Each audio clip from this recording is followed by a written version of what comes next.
She was not where she was supposed to be. That was the first thing the Duke of Ashford noticed, the absence of her. The absence of Lady Cecelia Vane from the drawing room, from the card tables, from the pale, gilded company of women who smiled too widely and said too little. She had simply vanished into the dark belly of Thornfield Manor, and something deeply, inexplicably restless within him had compelled him to follow. He did not know why. That was what unsettled him most. Reginald Ashford, 8th Duke of his line, a man who had commanded battalions in the rain-soaked fields of the continent, who had negotiated treaties and buried friends with equal composure.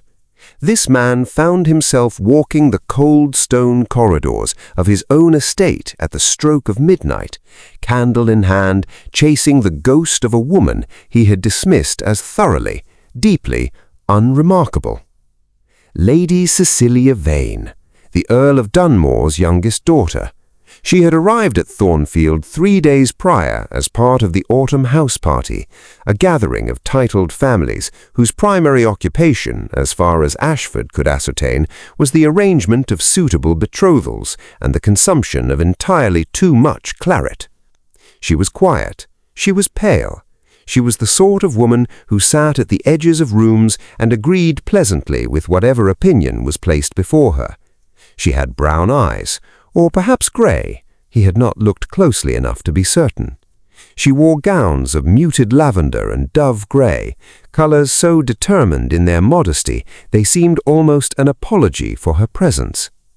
He had said as much to his friend Viscount Harlow only 2 evenings ago. "She is perfectly pleasant," Harlow had remarked, swirling his port. "She is perfectly invisible," Ashford had replied, and thought nothing more of it. And now, before we go any further into this story, if this kind of story stirs something in your chest, if you love the drama of a Regency discovery and the slow unraveling of a man's certainty, please do take a moment to like this story and subscribe to the Duke's Lost Letters. Every like and every subscriber tells me to keep these stories coming, and I assure you, this one is only just beginning. He had followed the faintest sound, a rhythmic, percussive thud, down the east corridor, past the portrait gallery where his ancestors stared down in perpetual judgment, past the cold and darkened music room, toward the old training hall that had not been used since his father's time. The door was slightly ajar, a thin blade of amber light cut across the stone floor. Ashford pressed his hand flat against the door and pushed it open, and the world as he understood it cracked clean in two. Lady Cecelia Vane stood 15 feet from the far wall, her dark hair entirely unbound, streaming loose over her shoulders in a cascade that no chaperone living would have permitted. Her lavender gown had been exchanged for a simple, dark working dress.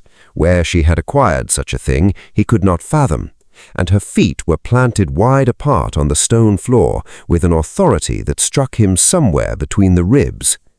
In her right hand she held a dagger. Not a decorative thing, not a letter opener dressed in jewels for a lady's escritoire, a real dagger, the blade no longer than 8 inches, with a handle wrapped in dark leather, worn smooth by use. By use! The implication of that settled over him like ice water. As he watched, she drew her arm back with a movement of such practiced, fluid economy that it seemed almost choreographed, and released. The dagger crossed the room in a silver arc and struck the wooden target against the far wall with a sound like a single declarative word. Thud. Dead center. She did not gasp. She did not tremble. She crossed the room with even, unhurried steps, retrieved the blade, returned to her mark, and prepared to throw again. It was only then that she felt his presence, that particular electricity in the air that comes from being observed. She turned her head. Her grey eyes, grey she now saw quite distinctly, found him without alarm, without the hot flush of mortification that any other woman of his acquaintance would have immediately displayed.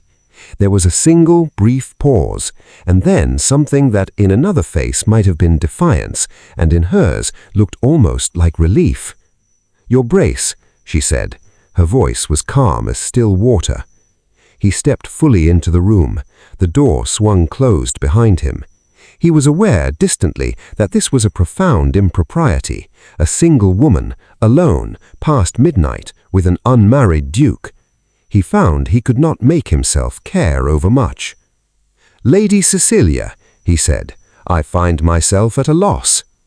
"That must be quite singular for you," she replied, and there was the faintest, sharpest edge to it, not mockery precisely, but the ghost of it. He looked at the dagger in her hand. He looked at the target on the wall. He looked at her face, which he now understood he had never genuinely examined before, and found it was not plain at all, merely still, the way deep water is still. "How long?" he asked. He meant, how long had she been capable of this? How long had he been wrong? She understood him. "Since I was 14, she said. "My father thought it impractical. My elder brother thought it unladylike. My mother thought it scandalous beyond all redemption." A pause. "I found it the only thing that was entirely, completely mine." Something in those words struck him with a force that surprised him entirely.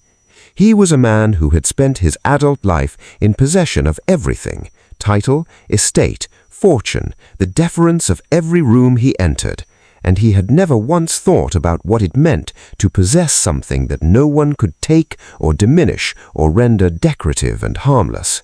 "Show me," he said. She tilted her head. "I beg your pardon?" "Your form," he said. "Show me. I have some small knowledge of blade work. I am curious whether your technique is your own invention or whether someone taught you." He watched the deliberation move across her face. She was weighing him.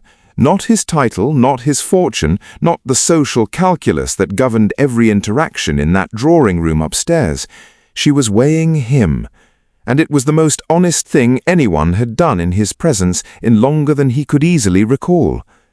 "Stand here," she said at last. He came to stand beside her. She corrected his assumptions about her with every word she spoke, positioning the throw, explaining the balance of the blade, the release point, the arc. Their voice, which had always been quiet in company, was not quiet now. It was precise and unhesitating, and possessed of an ardent certainty that made him understand he had been, in every possible respect, a magnificent fool. He threw. The dagger struck the outer ring. She said nothing, but the corner of her mouth moved. "You find that amusing," he said. "I find that instructive," she replied.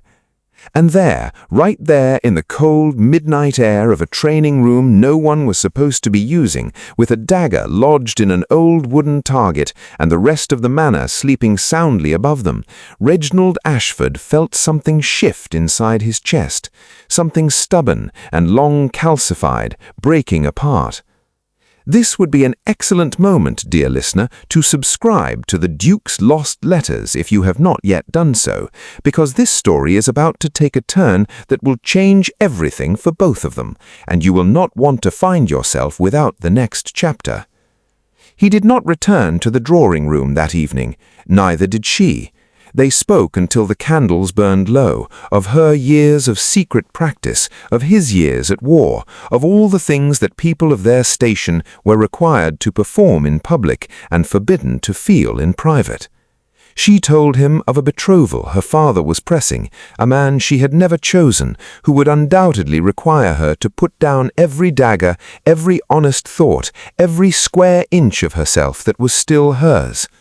And Ashford, who had told himself for 3 years that he required a suitable duchess, biddable, ornamental, uncomplicated, sat in the half-dark and listened to Cecelia Vane speak and understood with the sudden, clarifying terror of absolute certainty that he had been, in every possible respect, a magnificent fool.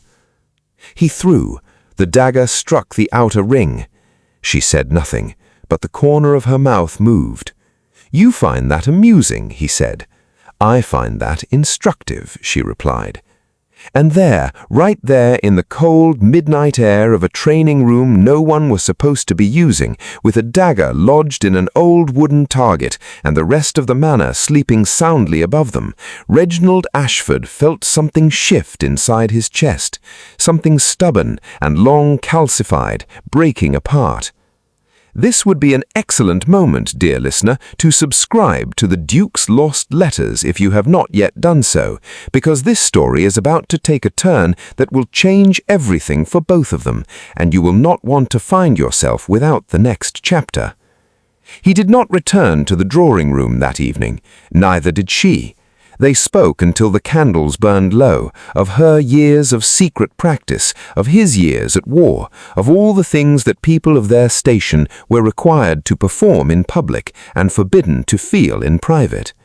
She told him of a betrothal her father was pressing, a man she had never chosen, who would undoubtedly require her to put down every dagger, every honest thought, every square inch of herself that was still hers.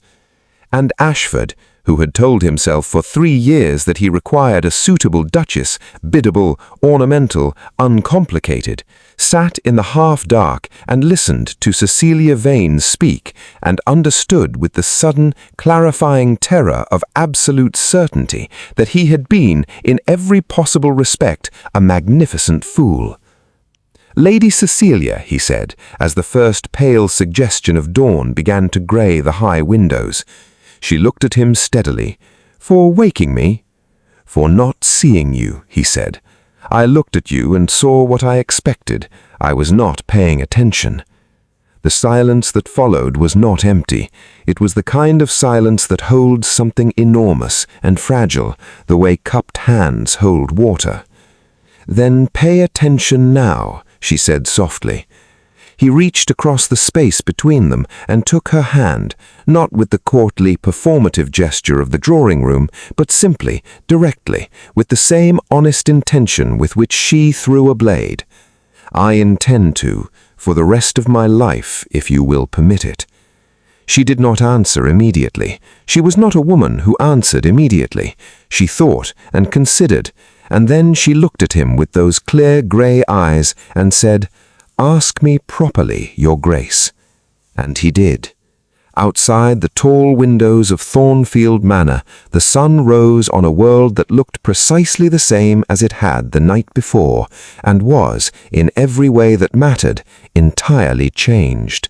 And that, dearest listener, is where we leave them, in that first golden, trembling moment before everything becomes what it was always meant to be. If this story moved you, if Cecilia's midnight courage made your heart quicken, please subscribe to the Duke's Lost Letters and leave this story a like. There are more tales waiting in these dark corridors, more hidden women and humbled dukes, more daggers thrown in the dark. Come back. The candles are always lit for you.